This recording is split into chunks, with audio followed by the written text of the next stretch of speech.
Hello, welcome to my channel, Madrona's Pulse Teachings, Astrology for Healing.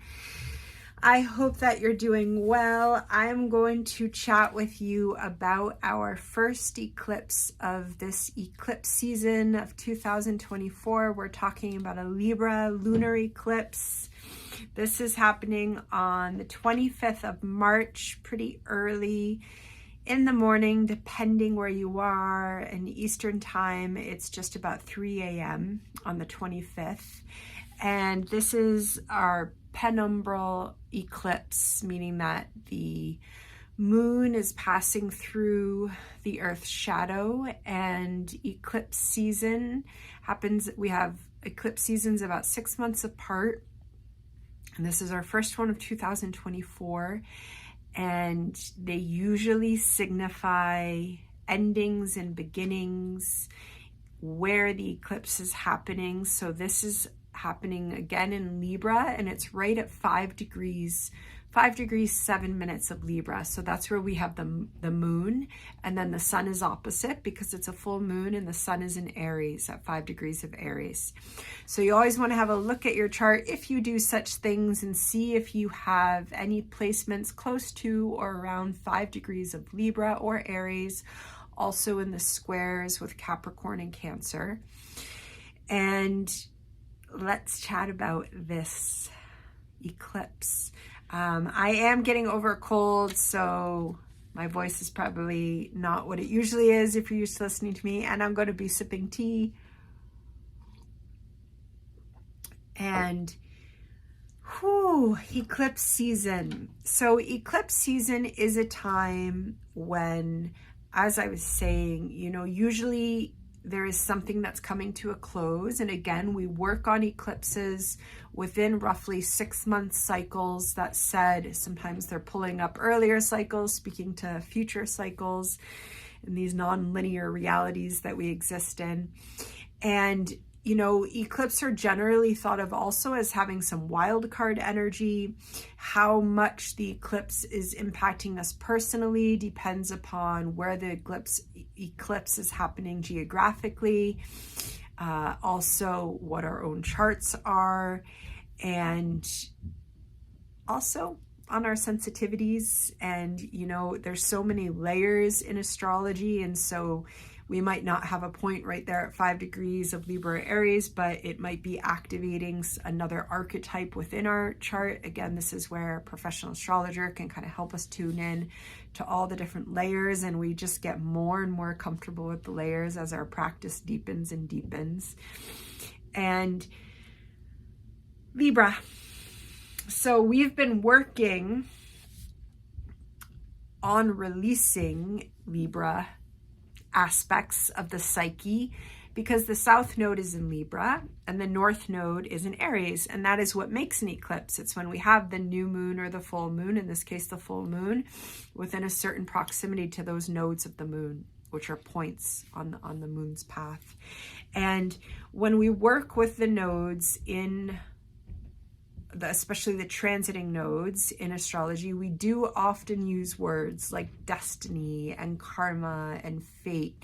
And I think it's always important to remember that a lot of times we have certain connotations of the word destiny, and sometimes that destiny can be unfolding in ways that we'd not necessarily see coming, we would not necessarily have invited, and yet it's the path, and it's the path that unfolds that we're co-creating with. And eclipses are a very potent time of the year when we come into our paths unfolding. And again, especially if we do have personal points in our chart being activated, we can feel this even more personally. And sometimes it's entirely within, especially during the height of the eclipse. And other times it's literally that wild card phone call or email, and our life changes, right? And it can be in that big way. It can be in a subtle way. This is an eclipse that's happening in Libra, so it's most likely going to be in our Libra ways. Now, that said, we've got the moon and the south node there in Libra. And then we've got the sun, excuse me, and Aries, along with the North Node and Chiron, and also Mercury is in Aries. And then we're going to have our solar eclipse in April, and that is going to be the sun and the moon conjunct Chiron. So whatever is going on with Chiron in our own chart is how transiting Chiron is impacting our own chart through our natal chart is important, because those are going to be themes that come through very strongly in the solar eclipse. And then we also have a heck of a lot of Pisces energy. We've got Neptune, we've got Venus, Saturn, and Mars all there in Pisces as well. So it's a Libra eclipse, but there's so much activated, in that Pisces and Aries. And then also going into Taurus, we've got Uranus and Jupiter. And so there's a lot of energy. And yet, absolutely, the eclipse is illuminating something that's going on, something that's potentially coming to a closing of a cycle. And because that South Node is there, absolutely a karmic cycle. When we use the word karmic in this way of evolutionary astrology, we are talking about simultaneously some of the dramas of this life that are archetypally manifesting themes that we have been working on for lifetimes, and that we archetypally come in with. And in this perspective, when we look at the soul on this kind of arc of a much longer journey than this life, the plot of this life and the narrative of this life is really just allowing some of these archetypal lessons to be learned. And an eclipse is sometimes when we've learned the lesson and our life shifts. And so this is going to be involving lessons in the Libra aspect of our psyches. This is one-on-one relationships first and foremost. It is all one-on-one relationships. It is really the way that we relate to people in a one-on-one dynamic.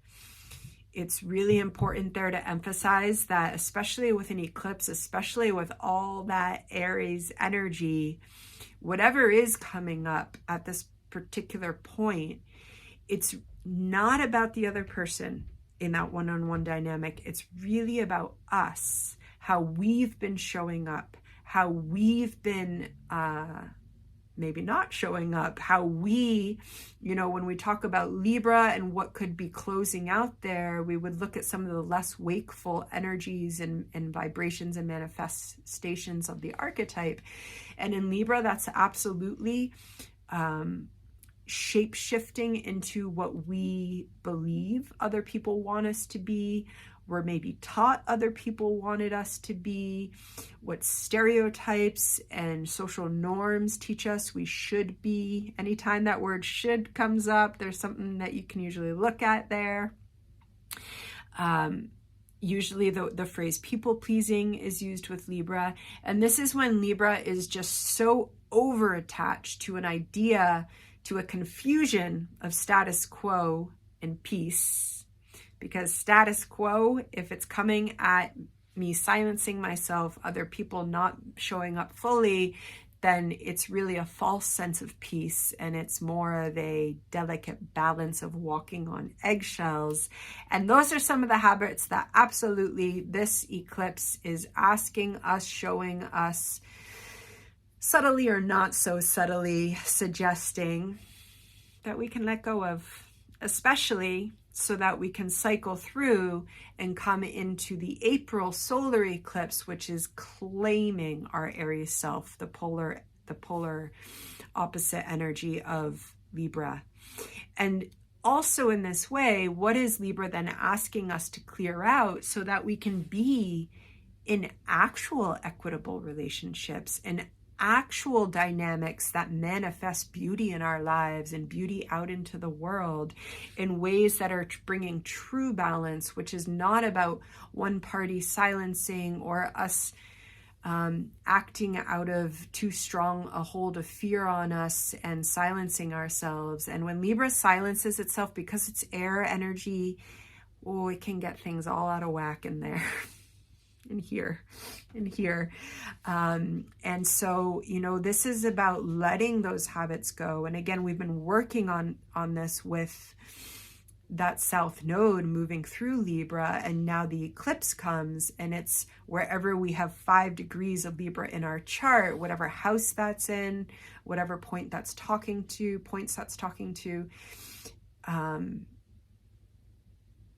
there's an opportunity for an ending. And this is also a very powerful ending because Pluto is singing its song during this eclipse. So Pluto is there at the 1st degree, between the 1st and 2nd degree of Aquarius, and it is trining our moon, and it is sextiling the sun. So here we have added layers to whatever is closing in our one-on-one ways of relating. This could also this can be a closing of relationships. It can also just be a deepening of relationships. Having that talk with someone that is important in our life and saying, I want to show up even more fully with you. I want intimacy to manifest in a new way. I want us to get in our groove. And again, this could be any one-on-one relationship. It's not just committed partners. It could be also someone that's kind of been in our life, and now this eclipse comes and Pluto is there, bringing in soul energy, bringing in healing energy, bringing in transformative energy in a supportive way that is simultaneously connecting. That's Nikita. If it's your first time on my channel, Nikita makes herself known quite a bit. If it's not your first time, Nikita says hello again. And, these could be really meaningful soul contracts that are coming up, or suddenly someone that we've been journeying with, we are going deeper, we meet someone new, we start working with a new colleague in some way. But this is a supportive Pluto who is simultaneously transforming the ways that we show up in one-on-one, and potentially who we show up in one-on-one with, and also in a way that is about our own evolution. This is Pluto in Aquarius, our unique spirit's individuation journey, the way that this eclipse is both saying, I need to show up in a new way, whomever that is with, even if it's our trusted fur pals, right?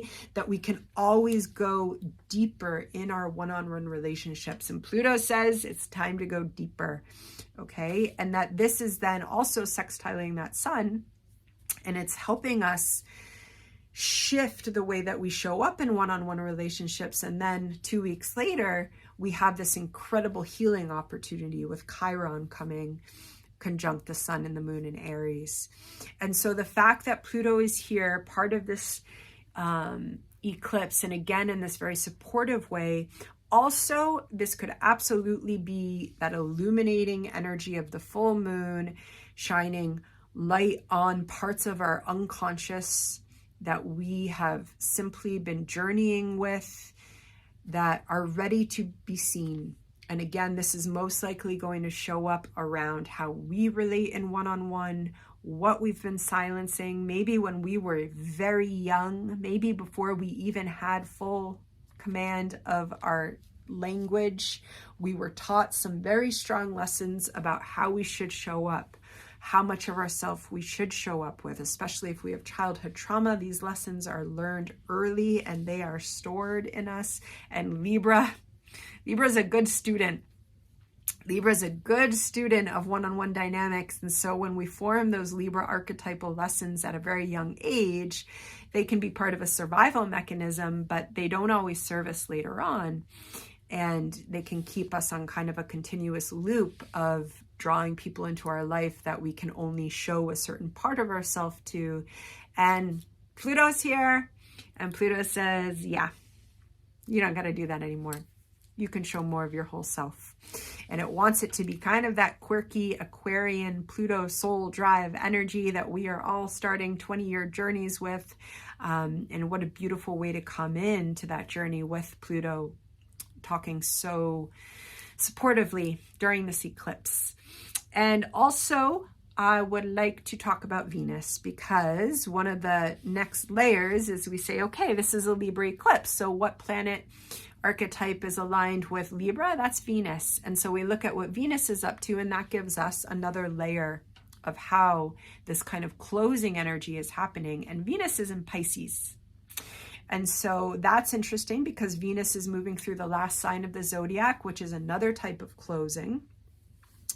Pisces, you know, as all these planets move through Pisces, there's a shift, and there's a closing out of that archetype in the transiting psyche and the collective, and then also independently.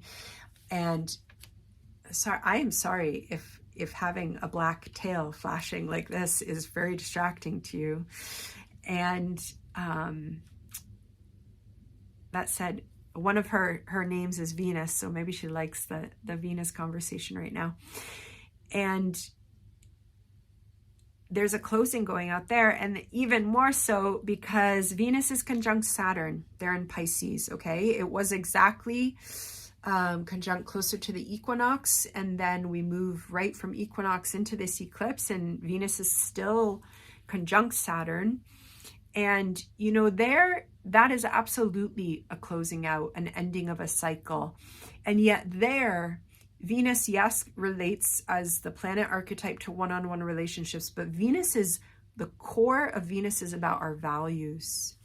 And from there, how our values go into our one-on-one relationships, go into how we want to be in relationship, what we want to spend our money on. These are some Venus themes. And, you know, Venus conjunct Saturn and Pisces, this could also be quite sensitive. This could be feeling that something, again, around those values, and seeing that, oh, I can't show up in the same way with that person. It can also be that I'm not journeying with that person anymore in my life, and there can be grief around that. And Pisces is grief. And so also allowing, if there's some of that tenderness energy that we're feeling, especially in our personal realms, to honor that during the eclipse. And that said, whatever is closing out with that Venus conjunct Saturn in Pisces during this eclipse, it's ultimately so that we can have a spiritual upgrade. And that's part of what Saturn is doing in Pisces. And that's as Venus conjunct Saturn and then moves on, it's so that also we can have, you know, ending any toxic relationship, or relationships that aren't toxic but just don't allow us to fully show up, is not easy work. And yet, as we do become more and more accustomed to our day-to-day life, we have more space. And here, you know, with this energy of Pisces, and there's so much in Pisces, this is ultimately so that our spirituality can flourish in a new way. And maybe we can even enter into more one-on-one relationships where we are able to be fully seen as our spiritual selves in this earthly journey. And that's not always the case. And especially in our society, we don't have a lot of space, safe spaces at least, for our full sensitive spiritual self to show up. And we could also be creating space to invite people into our life where we can show up as that person. And that can be very, very healing for our life journeys. The only other thing I would really like to mention is also, as that Venus is conjunct Saturn, it's also in a sextile to Jupiter, and also Uranus, wider to Uranus, but Jupiter there in Taurus. So also suggesting that even if there are endings and even if there's grief, there's expansion going on. And that just sinks back into the types of opportunities that we're opening to and creating by allowing karmic endings to arrive. And one other piece, if you're still with me, is that Ceres. So divine feminine energy. Ceres is the earth mother. She is squaring the nodes, okay? So she is there in Capricorn. She's at 14 degrees of Capricorn, and she's squaring the nodes who are around 15 to 16 degrees. And Ceres is the Earth Mother. She is the full archetype of, really the primal mothering archetype in a way that is more primal than the way that the mothering archetype shows up with the moon. She is in the Greek myth the mother of Persephone, and when Persephone goes into hell, and Ceres rages, and she causes death and destruction and drought, and the gods intervene, and then she gets a relationship back with her daughter. And so she's the whole spectrum. She's unconditional love. She's where we look to for nurturing ourselves in our natal chart. She's where we look to for self-mothering and self-parenting in our natal chart as well. And she's square the nodes during an eclipse. And she's in Earth Capricorn energy. So this could also be awakening. This could be awakening the Earth Mother archetype, firstly in the collective, and holy smokes, do we need that in collective humanity? Choosing Earth for the Earth, not for human-centered profit. And this archetypal awakening, and yet she's also, she's also matriarch energy when she is in Capricorn. She is this very dignified, wise, elder, Earth Mother archetype that is here also, really directly squaring the nodes, squaring the sun and the moon in a much wider square, but she's here. And so there's this kind of, and she's incredibly grounding.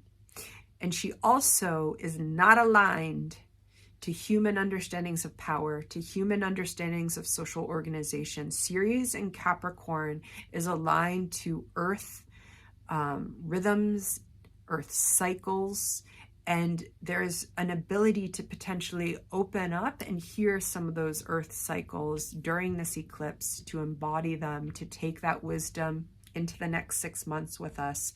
And also that Earth wisdom is wanting to be a ground underneath both of our one-on-one relationships and in our sacred self that's getting activated with the Aries energy. And also, if this, it's also an opportunity for self-mothering, for self-parenting. Really, if you are moving through a season of grief right now, if it's coming up with all this Pisces energy, asking, going for walks, being with trees, asking that Earth Mother energy for healing, it's ripe and potent during this eclipse. So with that, I'm going to leave you and send eclipse blessings out to you. Take care.